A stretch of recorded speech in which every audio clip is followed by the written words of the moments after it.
lamlai kendragi manung chanba Yengangpokpi amadi akoibagi khulda lau ubada security gi ahoba amata Leitana ngakpi senbibadagi laufam Ayambana lau Panba Ngamle Haina Yengangpokpi Village Development Committee gi Assistant Secretary Thauchom Amulna paumi singda Fongdorakli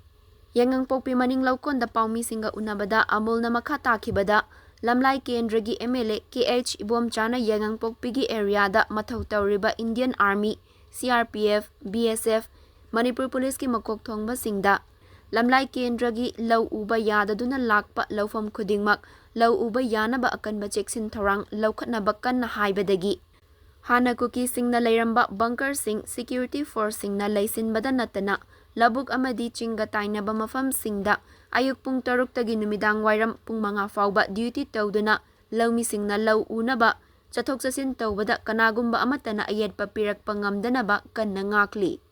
Manipur Police amadi Central Force singi official singa khunja singna faminaduna lau panba yaba mafam sing lepthoktuna lau panbagi thabak haurakibani hauzik faubagi oina Yengangpokpi sabungkho khunaw amadi atay khungi laufam Ayamba lau uba haure lemhauriba laufam kharadi laupu singna udaba yauri makoina Fongdorakpada chahi ani lau urudraba laufam sing adu hauzik napi yamna thana hauraga leibana maram oiraga